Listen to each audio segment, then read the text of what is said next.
Tarbiyah Sunnah Channel. Lillah, nyunnah, merenah. Yuk belanja di Tarbiyah Sunnah Mart. Dengan belanja di Tarbiyah Sunnah Mart, Anda turut berpartisipasi dalam dakwah yang diselenggarakan YTS. Pertanyaannya, amalan apa saja yang bisa menyelamatkan kita dari azab kubur, Ustaz? Jazakallahu khairan. Iya, barakallahu fiik. Amalan apa yang bisa menyelamatkan kita dari azab kubur? Ya, yang pertama, seluruh amal soleh yang Allah perintahkan bisa menyelamatkan kita dari azab kubur. Ya, laksanakan semua perintah Allah, baik yang fardu termasuk yang sunnah. Kedua, seluruh upaya menghindarkan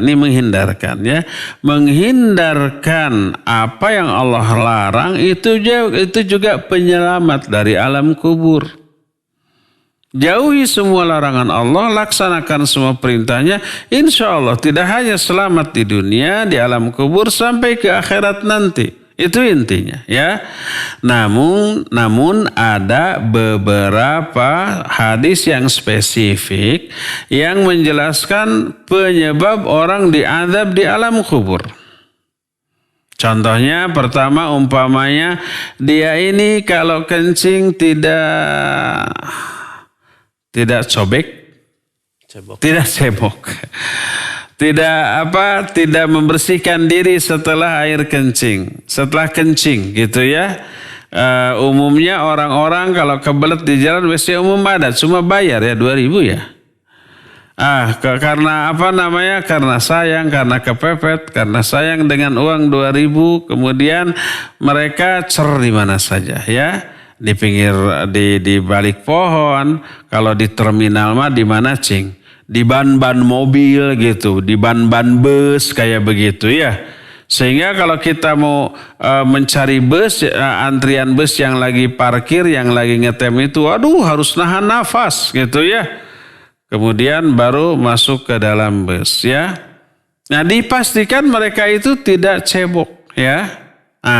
Suatu saat Nabi SAW melewati 2 kuburan. Beliau menyatakan bahwa innahuma la yu'adzaban. La yu'adzabana fil kabir. Bala innahuma fi kabir. Kata Nabi SAW, kedua penghuni kuburan sedang diazab. Mereka tidak diazab karena kesalahan yang mereka anggap besar. Padahal ya itu kesalahan besar. Yang pertama karena namimah. Tukang adu domba. Bukan ngadu domba dalam makna hakiki domba diadu-adu, tapi maksudnya mengadu-ngadu orang, ya. Menukil ucapan seorang ke orang lain dalam rangka merusak hubungan kedua orang. Itu namimah namanya. Dan yang kedua adalah orang yang tidak bersih-bersih setelah kencing. Itu penyebabnya, maka hindarkan. Kedua, Nabi SAW suatu saat pernah waktu Mi'raj melihat beberapa peristiwa yang mengerikan.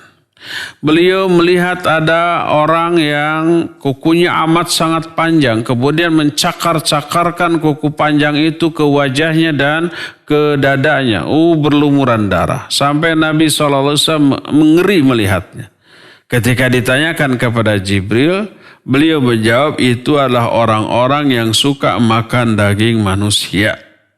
Artinya bukan dengan makna yang sebenarnya, kiasan. Ada yang suka menggibahi orang. Karena Allah dalam Al-Quran mengistilahkan gibah dengan memakan daging bangkai saudara yang sudah mati. Allah menyatakan wala yaghtab ba'dukum ba'dha ayuhibbu ahadukum ayyakula lahma akhihi maitan fakarihtumu. Ya. Kata Allah, jangan sebagian kalian menggibahi sebagian yang lain. Suka enggak kalau kalian memakan daging bangkai saudara kalian yang sudah mati? Pasti kalian tidak suka. Ya. Nah itu nanti di akhiratnya, di alam kuburnya akan diberi azab, dikasih cakar-cakar dari besi-besi dari logam yang sangat tajam. Dia cakar-cakarkan ke wajahnya, ke dadanya sampai berlumuran darah.